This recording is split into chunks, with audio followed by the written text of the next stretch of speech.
Talk to Vlad. Talk to Vlad. Talk to Vlad. Talk to Vlad. Talk to Vlad. Or secrets they will never tell.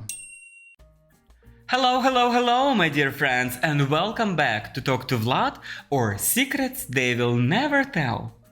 And today in my studio, I have a very special guest. She started her career by selling vintage clothes online while waitressing on a free time, and now she works in aviation, selling helicopters. Please meet and greet a very first anonymous incognito guest in my studio, Patricia.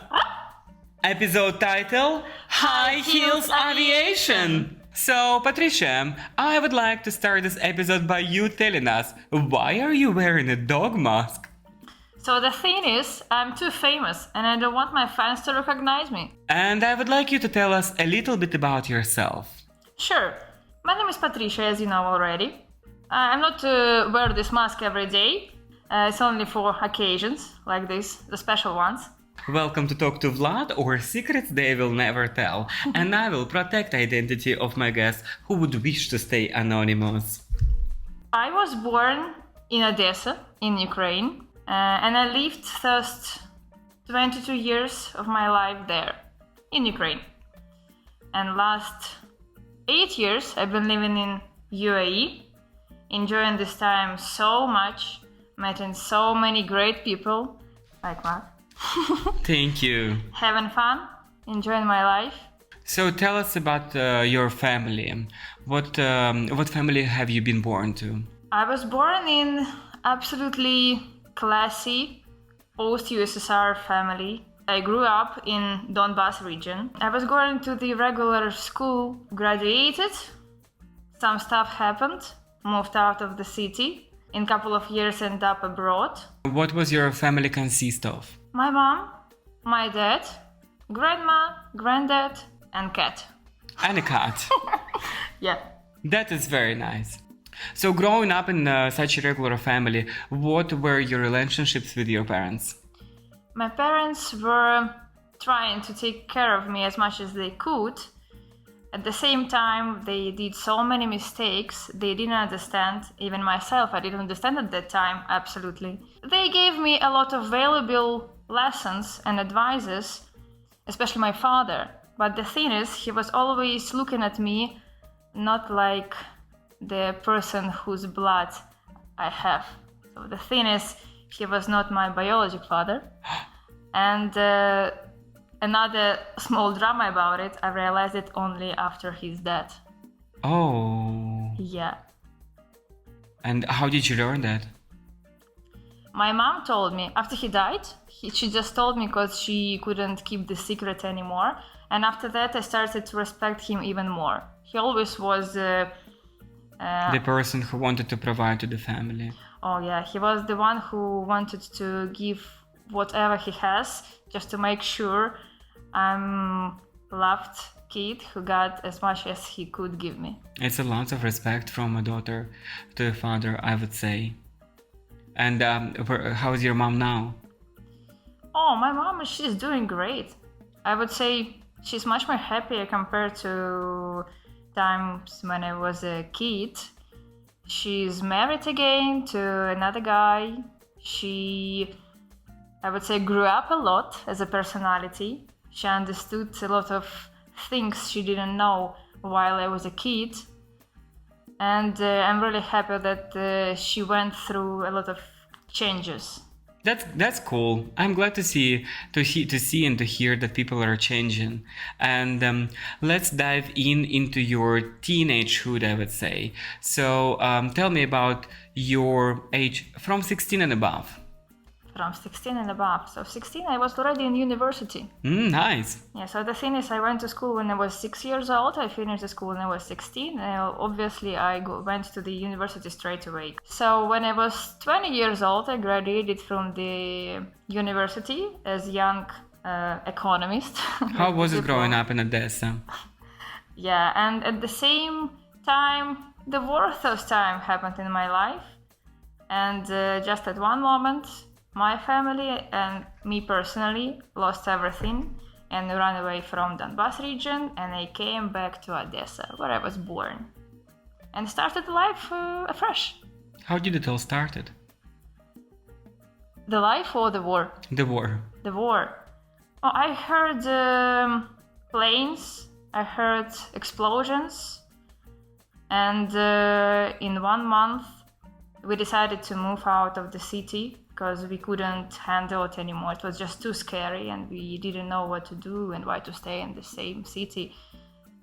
And we just left, and we didn't realize at that time that we are actually living forever. Have you finished university by then? Oh yeah, I was so lucky to get my diploma be registered in Ukrainian register of all diplomas, but as a physical diploma, I didn't get it. Oh wow. Only lately, yeah. Why so? Because our university was evacuated to another I city see. because the city was occupied. So, yeah. And how did you get it after? I came back in October because we ran out of the warm clothes. It was already autumn, and of course we were left only with like one bag of the summer clothes. And we came back, and just passing by the university, we checked if our head of the group is still there, and he was the only one on the floor who stayed. And we're like, do you, by any chance you got our diplomas? Oh yeah, I have it here. And we're like, so it was not evacuated. No, perfect, give it to us. So I got only the plastic thing. I have no the paper with all of the marks Attestations and evaluations, right? Oh. Just the diploma itself. Exactly. Oh, I see. And what were you doing? Like the war started, you were in Odessa, right? And then you had to move somewhere. Or... We just arrived in the city. And the year before, I already worked there as a waitress, so I knew which restaurant would welcome me there again to work. I always was a good employee.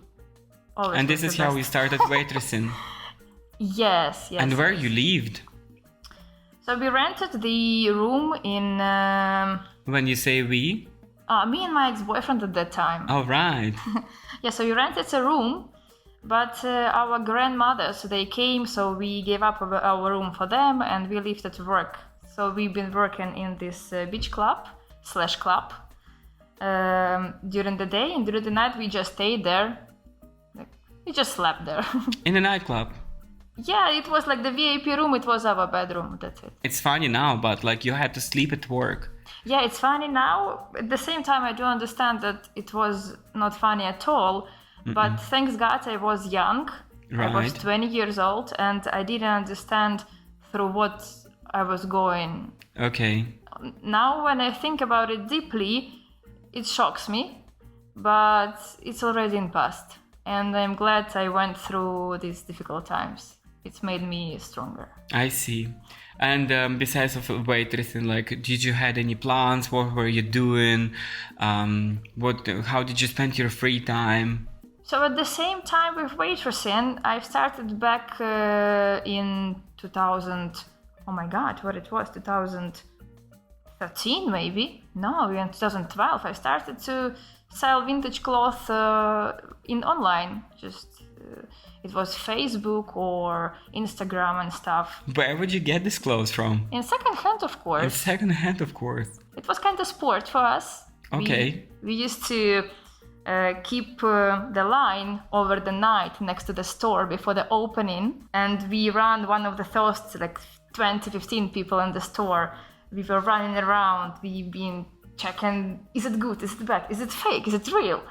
And when you collect a lot and you stay on site and you're sorting out, okay, this I'm gonna sell for, I don't know, $100, but here in second hand I'm gonna buy it for $5. Wow. Oof, it was so much fun. You didn't mean oof, you mean woof. Yeah, that was fun. That was the first business. And how did you eventually end up where you now? So Dubai, I came to Dubai 7 years ago. And what brought me here? So at that time I unfortunately broke up with my boyfriend, who I've been with for 5 years. I lived for 6 months alone, changed my life, not completely but partly, started to do a lot of sports. 5 years is a lot. It's a long period of time, especially course. when you're young and you don't know how long the life is. 5 years is a lot. Yeah, so we've been dating since I was 17 to 22. Wow. Of course. And I changed a lot. I grew up. And you broke up. Yes, we broke Whose up. decision was it? Mine. Yours. It's always mine. Oh, always yours.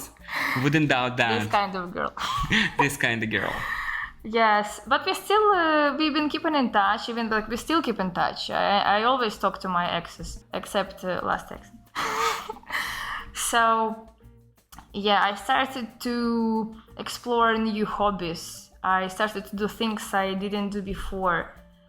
And I realized that... Were you feeling that you were restricted in this relationship, or No. It was or you the just didn't have restriction- enough time, It was the or restriction based on my not identity.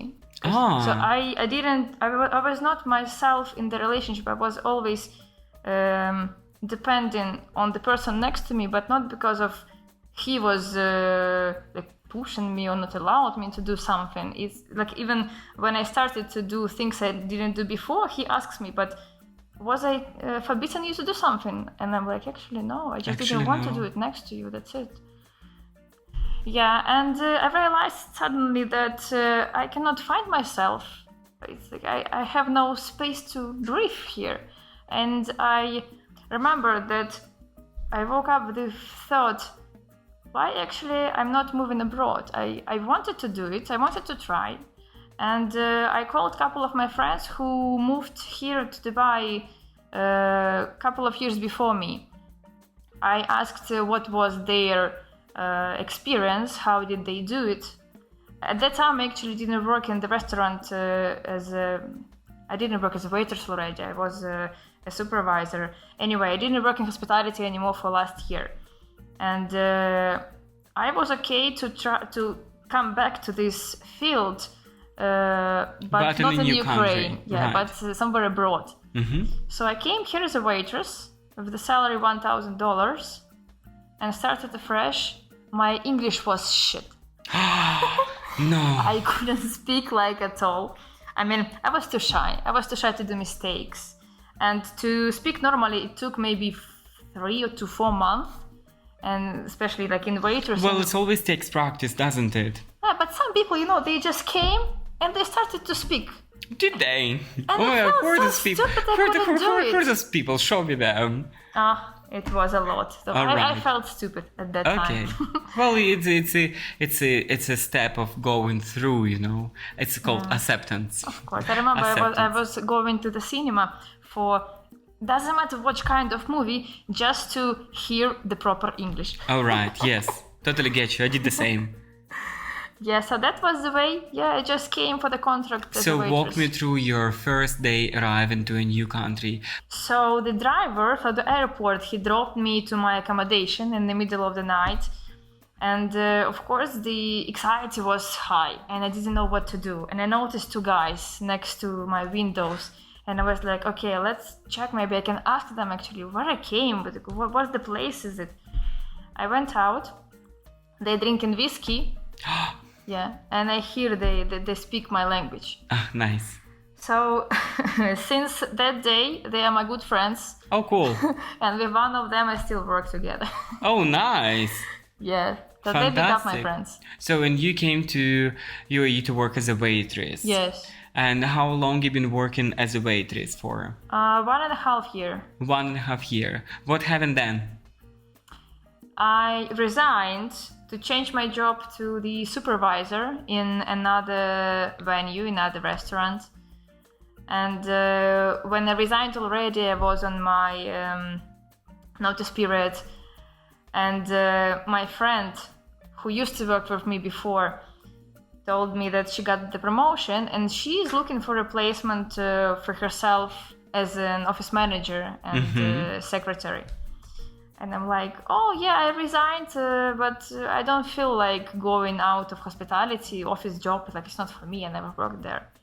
But she forced me so much. She convinced me that I have to try. And I know I can trust this girl because she's my friend. So I went to the interview. I passed 3 interviews and I changed the job. I forgot about the supervisor stuff, and I just tried myself first time in the office. What was the company that you joined? So the company was providing services for the helicopters. Helicopters? Exactly. Oh wow, so you moved to work in aviation now. Yes, but at that time I didn't realize where I end up with. I see, yes, it probably took a moment, a hot second for you to realize. And how was your shift, like working in hospitality and then moving to aviation? So the difference between hospitality timing and office job is obviously the significant change. And at that time I realized what life is, how can I spend my free time, what is quality time spending, and what life is. And how did you decide to spend your free time? At that time I was curious in sport, spending time with friends, and it was so interesting to go and talk with psychologist once. A psychologist? Yeah, that's what About happened. about what? I came with no questions. I came only because I was curious, and we started to work, and we opened this Pandora box. I understood myself finally. I knew what my weak spots do I want to do with my life, what kind of relationship I have been building with people around. Did I have my borders? Did I understand? Of course, no, I got no borders at that time. I didn't understand how was I building just communication with people around. And it took 2 years to become an adult. 2 years in therapy. Yep. And what is your key takeaway? Would you recommend people to go through therapy? Absolutely. Even if they don't have any big question to ask, just try. You will end up with a lot of questions and insights. So, and you, Patricia, started working as an office administrator, right? Right. And are you still with the same company? I'm still in the same company, but I got the promotion. They decided I'm smart enough to be moved to the business development department. Business development department. Right. And how do you find that? I'm absolutely crazy about my job. And I'm being excited about so many things. And the people I work with inspire me so much. I'm really happy and lucky to work with people surrounded I'm by now. Oh, wow. And being, I think in my understanding, aviation, especially servicing helicopters is quite a masculine industry. How do you feel being a female individual in the industry? Do you feel powerful? Definitely, yeah. Could you elaborate on that, please? Sure. So the percentage of women in the industry are less than 20, I would say. I mean, we can count cabin crews as women in aviation, but if you go deeper, technical stuff, not much women there. Not many. And what do you feel when you meet another, fellow female individual? We recognize the sparkle in our eyes and we respect each other from the beginning. All right. Yes, obviously, I would say so. So then you started as an office administrator and now you move to the business development. So what do you actually do within the company? I mostly do the commercial proposals. I do pricings. I talk to the customers. At the same time, I cover some marketing part and insurance here and there. Here and there. A little bit by everything. So how long has it been for you working in aviation? If we count from the first day in the company, it's been 5 years. 5 years. And I believe there are different parts of aviation, right? We have civil aviation and we have military aviation. Correct. Correct. And what aviation do you work in? Both. Both. Tell me about that. So mostly we work not for commercial market. We work for governments, Ministry of Defense, Air Forces, police departments, and not all of these parts you can call as civil aviation. Of course, there are military, there are weaponization stuff. Patricia, so I understand, like, when you're a very communicative person, you're working in hospitality. I understand that you want to be connected as a fashion and then you sell the vintage clothes. But, like, have you ever thought that, or, like, was there ever any connection between you and aviation? Absolutely not. Absolutely not. So The you thing never is- dreamt of, you never had an idea. I would say I never had an idea what actually do I want to do. Where shall I go? What I'm good at? Even like this, I simply didn't know what do I want to do. And now you've been working in aviation for past 5 years. Like, is it something that you want to continue? Definitely, I see myself in aviation for next 10 years. For next 10 years? Absolutely. And what's then? Maybe another 10 years of freelance in aviation. All right, so it's still aviation, right? Still aviation, I And love then I it. believe would be retirement, right? It's a beautiful note to finish on. Right on. And what can you tell me about your personal experience working in such industry as aviation? I never sit still. I learn something with every new contract, every new customer. I never know what's gonna happen during the next meeting. I would say it's never enough knowledge to carry on the same level. Oh, Even to stay on the same level, I have to study something every day. And every new contract, every new proposal gives me new knowledge, and this inspires me. And this people inspires around. you. It's just the amount of smart people I meet every day. It's crazy. I cannot handle it. oh wow. Do you got to travel a lot? I do, yes. I travel at least 6, 8, 10 times per year for work. That's nice. Yeah, that is why I don't have to take vacations much. All right, because your travels are already enough. Yeah, let's say for the last 7 years while I live in Dubai, I got only 3 vacations. Oh, only 3 vacations? Yeah. Must be tough.